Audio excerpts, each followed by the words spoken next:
Welcome to the Secrets of College Planning. I'm your host, Anthony Uva, and today we're going to get some insight on business after college. So my guest today is Kellie Ledet, and she's the Regional Administrator for the Small Business Administration. And welcome to the show. Thank you, Anthony. Thank you for having me. Yeah, no problem. So usually I start my guests where they went to college. So where'd you go to college? I went to Norfolk State University in Norfolk, Virginia. It's a HBCU, Historical Black College University. Norfolk just played Rutgers University. Ah. We didn't do too well, but we came back. Great. So I was a political science and mass comm major at Norfolk State University. Oh, great. So before we get into what you do today, we usually start our guests where going back into high school. When did you start thinking about, I want to go to college? Mm-hmm. Is it freshman year? Is it senior year? When did that start? I think I always knew that I was going to go to college. My grandparents, who were just a driving force in our life, I'm one of 6, had always said that knowledge is power and education is the key. So my freshman year, I really got involved in student government. My brother was the student government vice president, and a funny story, he went off to college at Norfolk State University, and I became the vice president of student government my junior year. Oh. And the president was a senior, and she wasn't doing her job because she was focusing on graduating. So I impeached the president. In high school? In high school. In high school. Yeah, okay. And that's where it was. My brother said, you have to come to Norfolk State University. That was never part of my plan. So really it was just by junior year you actually had this mindset of going, and your brother actually picked the school already for you? Yes, he did. Okay. I came home one day from high school, my senior year, and my mother said, congratulations, you got accepted to Norfolk State University. And I said, I don't know how. I never applied. And she said, you got accepted and you're going.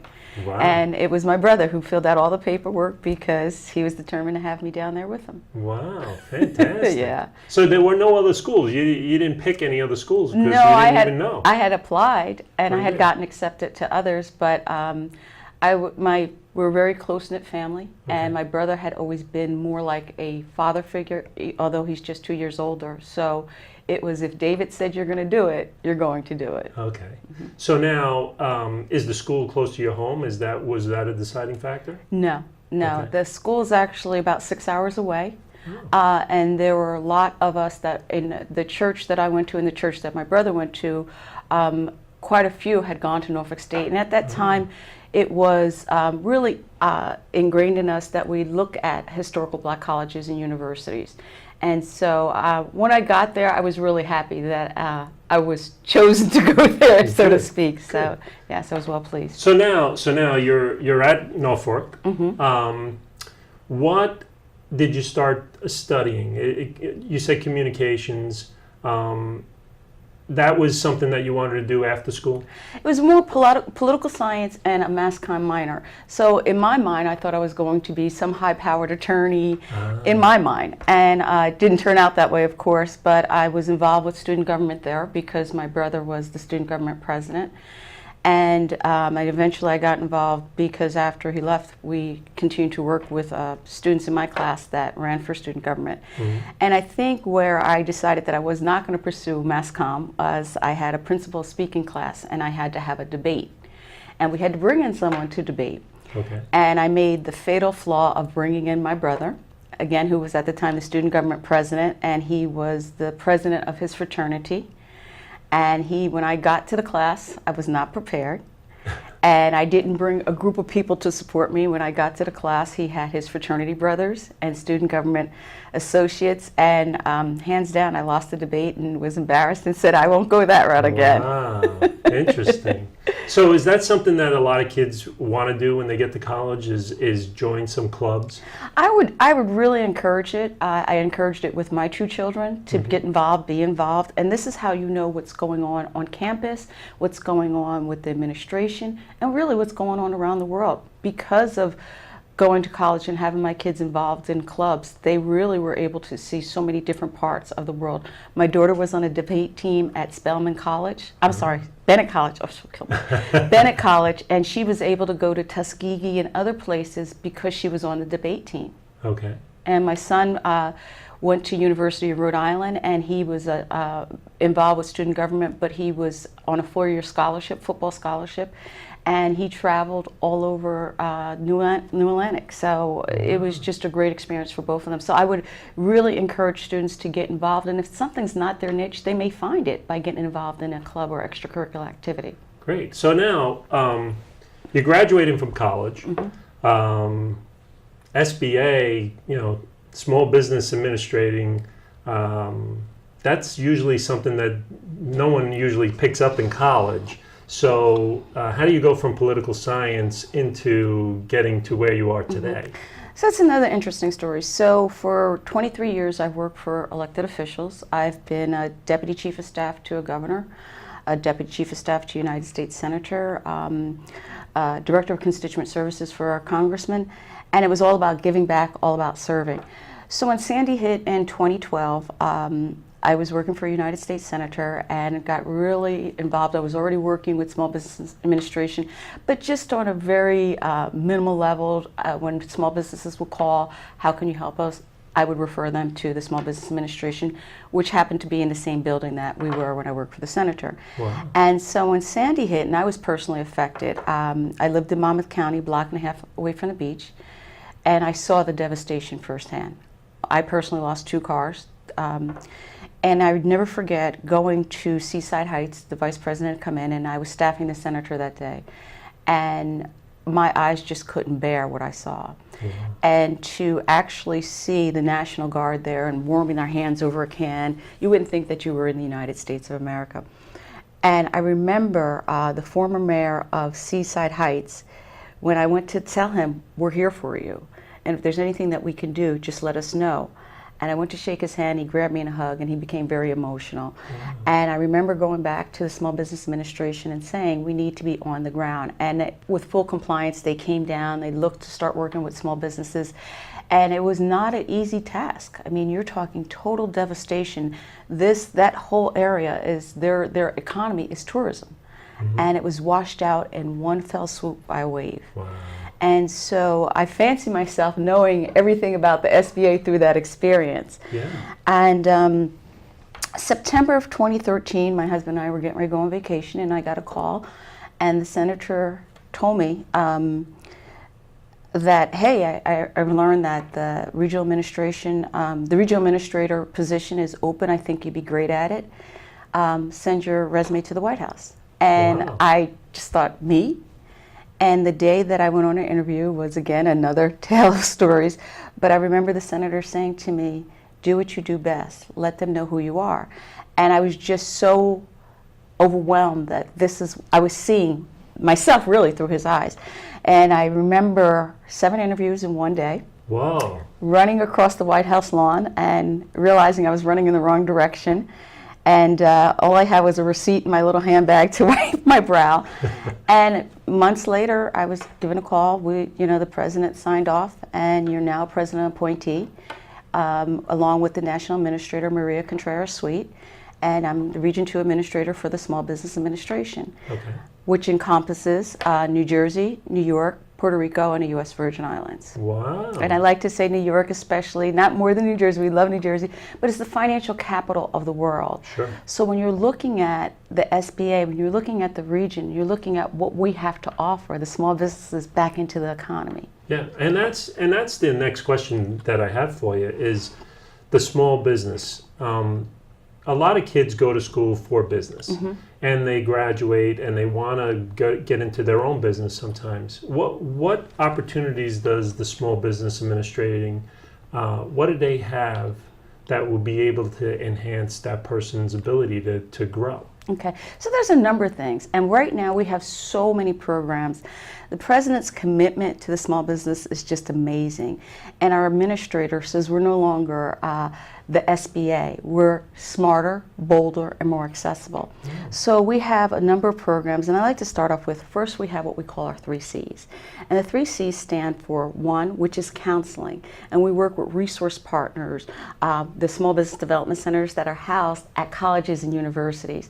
So I am actually going to be speaking to 2 two groups of students in the next few weeks, and I would strongly encourage them to get to know their Small Business Development Center if it's housed at their particular college. And the advice that they give is just immeasurable. It's free, and we know free is always in the budget, but it talks to them about writing a business plan, how to become an entrepreneur, how to become credit worthy, credit readiness, and looking at your skill set and how we can match it to what you want to do. Someone may want to grow frogs and sell fried frog legs, but if there's not a market for it, those resource partners, whether it's the SBDCs, whether it's the PTACs, the Procurement Technical Assistance Centers, whether it's the Women Business Centers, they're going to say, this plan will work or this plan may not work. Okay. Let's write a real good business plan, one that's feasible and one that will work for you. They'll teach them marketing. And that's what I talk to a lot of companies about. Are your marketable skills up to date? Every 2-3 years, you should go back and visit your business plan. So that's one C. The second C is it's capital access. So if you're coming out of college and you want to start your own business, and you may need a microloan, a small loan, again, going back to that counseling service that tells you how to apply for that loan. How much do you really need? If you've never managed $10,000, do you need a $10,000 loan? More to that, do you need a storefront? I mean, this is the age of the entrepreneur. This is the age of the internet. Do you need a storefront, or could you use internet services, online services? Yeah. And a third C, which is contracting. The United States is the largest procurer of goods and services, $500 billion. Wouldn't it be nice to come out of college and bid on a contract and know that you're getting a nice government contract? So I go back to the first C, where we offer those counseling services for those young entrepreneurs, how to start and build and grow your business. And we also have something that was just launched September 3rd, and it's called the Startup Toolkit. And we partnered with the National Association of Government Guaranteed Lenders, or NAGLE. And what it is, we go out to the underserved communities. And underserved could be the college students, minorities, women, and we work with our faith-based partnerships, our community-based organizations. It's sort of train the trainer, where they have this toolkit that teaches you business readiness, credit readiness, how to start your business. And we know that minority firms, women firms, are feeding into the economy at $1 trillion, but they're more likely to be rejected for a loan, more likely to get a higher percentage rate for that loan. And so we work with the college students and others to help them start their new business. So if someone's coming straight out of college, would like to hope that before they graduated, that they look to have an internship with the SBA or a small business, to invest that time to learn about the SBA. And then to look to work with our counseling services, our resource partners, to really teach them how we can help them grow. We are looking at young entrepreneurs. I mean, we have another program, and there's so many great programs at the SBA. It's actually a White House initiative, but we're one of the agencies that works with the program. It's called My Brother's Keeper. And we look at young men of color, from 18 to 35, that are called young millennials. We're looking at them from the cradle to their career, and really encouraging them to look at being an entrepreneur. So there are a number of programs and initiatives at the SBA that we would say, come into the SBA family. We're here to help you grow. So now, how does a student or anyone that has graduated from college, how do they find the SBA? Is it easy to find, or Absolutely. is it more difficult to find? SBA.gov. SBA.gov, repetition, SBA.gov.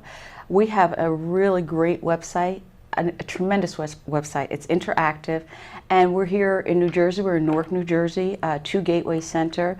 One of the things that I'm doing as the regional administrator is out going on walking tours throughout municipalities. I've done one in Trenton, which was phenomenal, with the mayor and his staff, and then I just recently did one with the Westfield Chamber of Commerce and Congressman Lance, and we went to about 10 businesses, and we're putting the word out. We're using more of social media. So when the administrator talks about being smarter, we're using social media as a tool. We're going to where they are. We can't expect them to come to us all the time.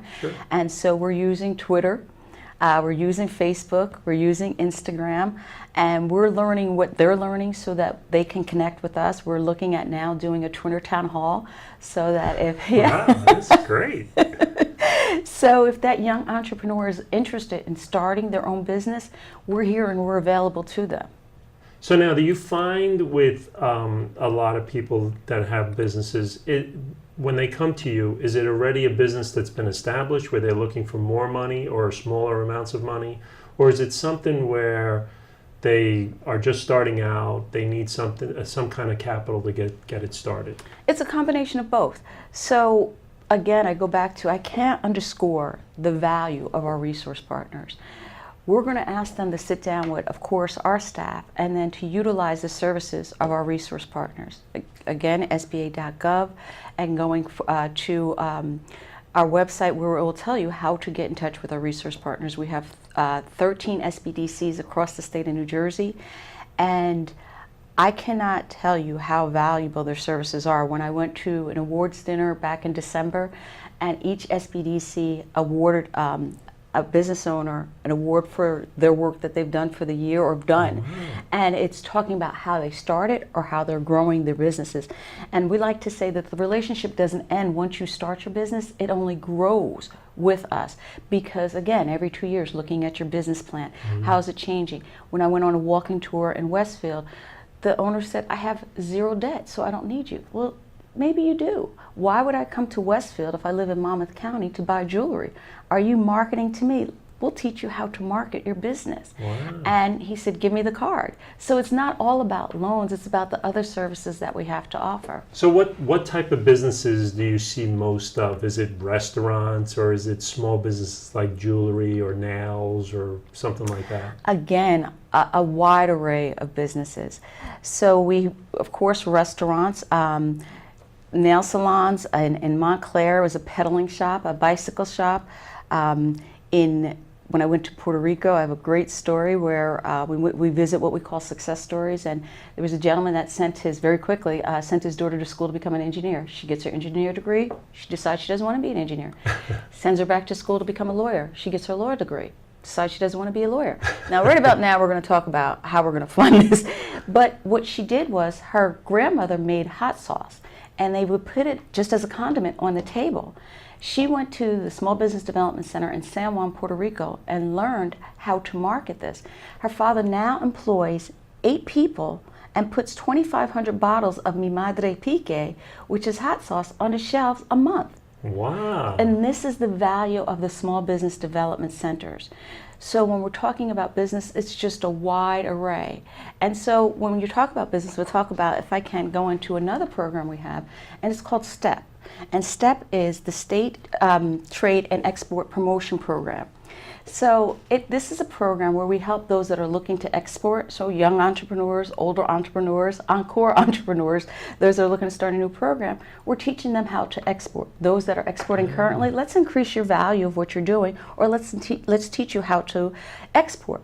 So we have this great program. We have a company in Freehold, New Jersey that was able to get a $6,200 grant to go to trade missions, to learn about exporting, to look at the services from the U.S. Department of Commerce, and through these initiatives was able to secure a contract where they sent 50,000 solar lamps to Jamaica.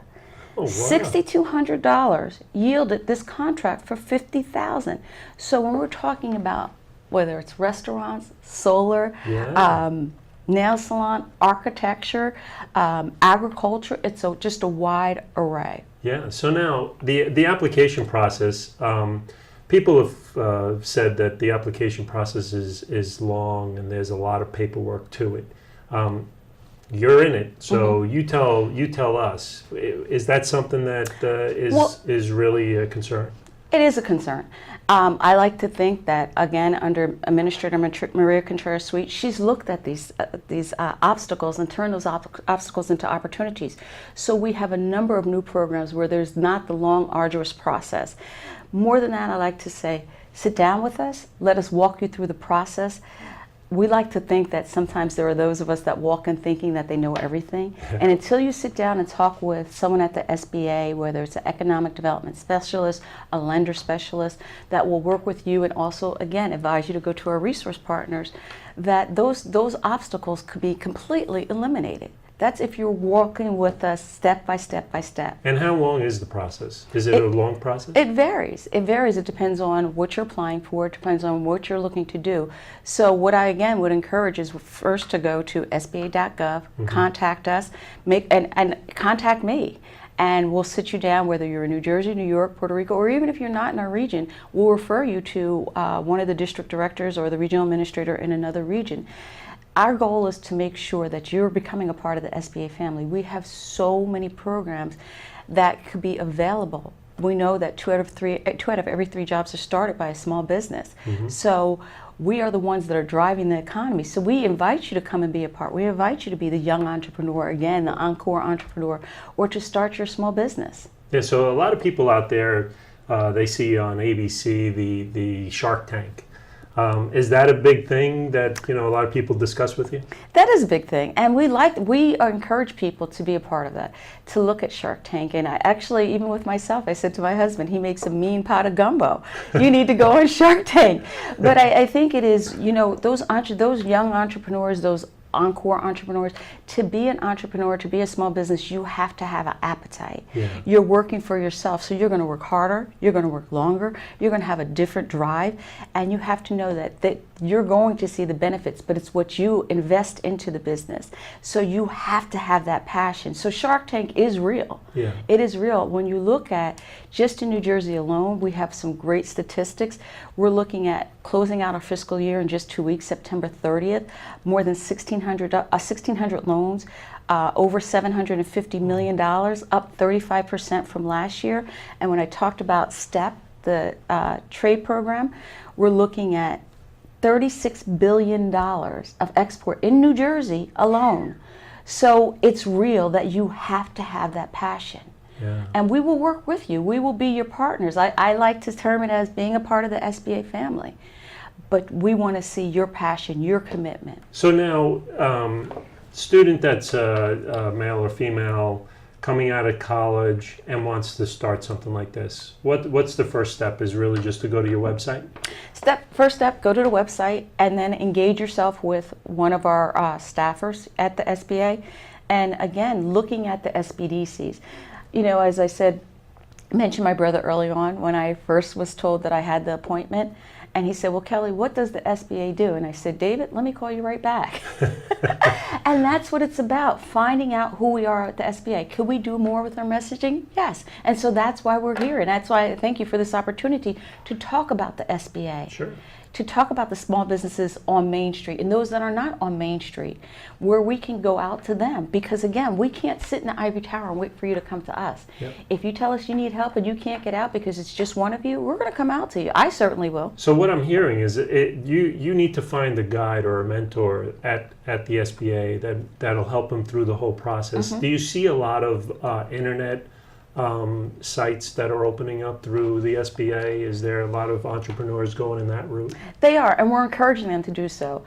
Again, I go back to our administrator, who is very tech savvy. And we have so many new programs that are coming online, and our website, as I said, is very interactive. Every day there's something new on the website to teach that entrepreneur, that small business owner. We have programs that they can go online training. So I would encourage them again, repetition, SBA.gov, go on our website, learn, contact us. And if you can't come to us, certainly we'll come out to you. Yeah, absolutely. So it's finding that one mentor that really is the big thing. It is. And as I said, when you start your relationship with the SBA, okay, let's say you start it today. A year from now, 6 months from now, you have your business, you're up off the ground. Don't stop that relationship. Keep it going, because it's an ongoing mentoring. And as I said, it's free. So that's part of your budget. Yeah, that's true. It's very true these days. Absolutely. So we're basically coming to the end of our show. And usually what I ask my guests, what advice do you want to give these families that their son, their daughter are going on to college, they're taking up business administrating, They're taking up some type of business of some sort. What do you want to give to these families as an advice to give their kids throughout college and what they do after college? First, I would say, and as a parent, don't let your only investment be your wallet. That's number one. Engage yourself. If they're a business major or they're involved in some facet of business, help them out. Get yourself involved in the internet. And the advice I would give them is to make sure that they are really looking at the investment that you made in them. Are they going out themselves? Internships are key. They are key. And I would say too, again, of course with the SBA, all the programs that we have, if they just, parents would just, well, you know, maybe not, take a look at our website and what we have to offer. Engage yourself with us. Let us become a part of your family. And just look at what it will yield. When we're talking about very quickly going back to that small investment of $6,200 and then 50,000 solar lamps going out to Jamaica, it's the difference of a lifestyle. Absolutely. Great. Well, thank you very much for coming. Thank I you, appreciate Anthony. it. Yeah, Thank you no for problem. having me. Sure. You've been watching The Secrets of College Planning. I'm your host, Anthony Uva. Until next time.